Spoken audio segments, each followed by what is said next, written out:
Another beloved YouTube video. So I basically just got re-inspired with some skim content after going on a pretty epic skim trip. I did a review on some kids tutorial video in the past, and some people liked it. Coincidentally, I found another killer video. This guy has 146,000 views on this video. He looks like he's probably 9 years old.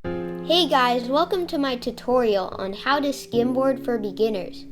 Skimboarding is a super fun sport to do at the beach, and I highly encourage you to give it a try. You're gonna face plant and eat shit your first time doing it. Start off slow, and it's not a fun sport until you're starting to ride waves. It's an amazing feeling as you glide across the water.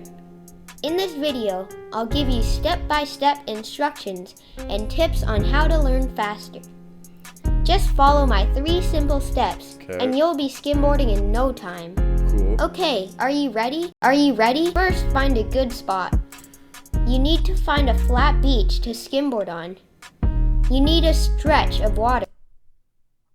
This looks very harsh for your skimboard. First, your feet are gonna bleed here from running. Here's a big rock right here for your board to get taken to the repair shop. So you're probably out 50 bucks already. You got bleeding feet, and if you face plant, you're in the hospital. That is shallow, about an inch deep. So he's appealing to the majority of people that are kooks, which, you know, entails that you don't have a beach that you can actually ride real waves.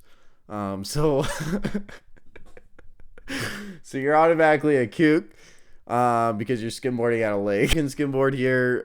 Majority of people do, just because they weren't born in Laguna Beach and have a inheritance of $10 million. That way they can pretty much live in the epicenter of skimboarding and kill it, like this guy. Find a section of the beach with smooth, flat sand with no rocks to get in the way. Yeah, if you're skimboarding in these conditions, you want flat, shallow water. That way you can just kind of skimboard forever. Practice throwing the skimboard onto the water.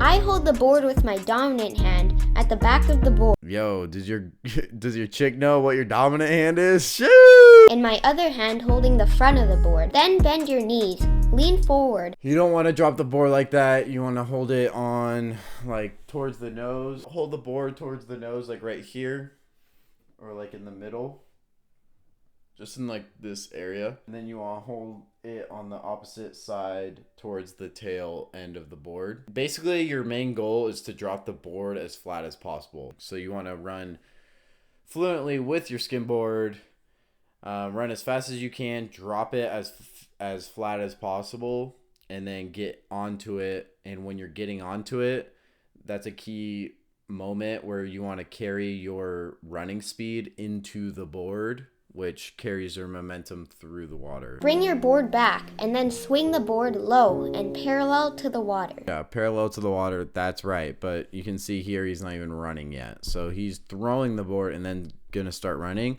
which you can do in these conditions where it's like flat water. But if you're trying to go for waves and you're not a kook, then you don't want to do this dropping technique. If you throw it up, the wind may catch it and take it away, or it'll make for a slower run. If you throw it pointing down, it may stop in the sand. Don't throw it pointing down, don't throw it up. You want to throw it flat. No, this guy's on it. I find that the best throw is the one where I can take about 3 steps before stepping onto the board. Shredding. If it's thrown too hard, then you'll have a hard time chasing it. And the board is more likely to slow down before you can even start skimming. If it's not thrown hard enough, it'll be harder to get forward momentum, which you need if you want a longer ride. Step 2. Practice stepping onto the board. Dude, this guy is like almost hanging 10 here. Like, look at how small this board is for this guy. Place the board down and then step on, pushing the board forward in the water. A lot of people make the mistake of hopping or jumping onto the board. It's important to step onto the board, otherwise the downward movement will cause the board to sink. Holy sketchball. You want to step onto the board, pushing your board forward, as you do when you're sliding on hardwood floors with your socks on. This step will help you get the feel of what it's like to glide on the water. Step on with your non-dominant foot in front, just slightly past the middle of the board, and then place your other foot behind.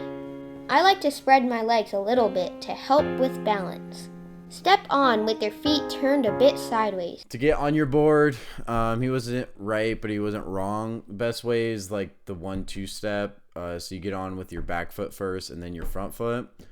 And then the other efficient way would just to be getting on it with both feet at the same time. You kind of like shove the board into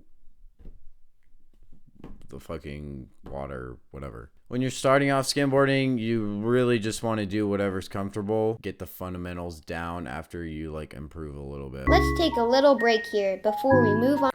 Break time? Shoo! Let me go get a beer, baby. If you're finding this video helpful, please take the time to like and subscribe to my channel. Smash that fucking like and subscribe button. Okay, now you're ready to put the first 2 steps together.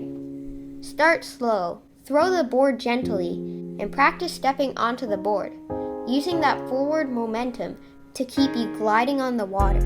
Facts. As you get more confident, throw the board a little harder until you can throw it hard enough to run about 3 steps before stepping onto the board. Make sure you're running right behind the board and stepping on from behind. If you don't run behind the board, what can happen is that the momentum of you stepping onto the board from the side can break its forward momentum and won't give you that nice smooth ride that you're looking for. Okay. So run behind the board and step on the board from behind to keep the momentum of the board going forward. Okay. Remember, we want forward momentum. That is true. Usually you drop it beside you, not like literally right beside you, because then when you're running, you're pretty much gonna be running, and then the board's gonna be like left behind. And if you drop it literally right beside you, then you're not gonna carry your momentum in the most efficient way possible. You want to drop the board a little bit in front of you like this, so then like when you put your back foot on, it's with your stride of running. So like you're running, and then like your next foot step is going to be planted on the board, and then your front foot will be planted on the board too, and then that carries your momentum. When you drop it right next to you, there's a high possibility of you just jumping on and then like slipping right out. So like if you do what he's saying or drop it a little bit in front of you, which is a little bit behind the board, you're going with the board, and it's easier to stay balanced when you're at that angle. I see a lot of people doing this when they're first learning how to skimboard. We don't want the forward momentum to break, so step on gently. Yeah, you don't want to like you don't want to like literally jump onto it. You just kind of want to like onto it, like a little. Just one last tip before you get started. You can practice these steps on carpet. Yo, this guy's got a piano, a drum set, fireplace, couch. Dude, what does this guy do for work? This can be helpful to get you a bit more prepared to try it out in public. Well, that's it for your skimboarding tutorial. I really hope you found this helpful. I am sure that with practice, you'll be skimboarding in no time. Have fun. Don't get frustrated because everyone falls when they're first learning, and be safe. Don't get frustrated and just have fun.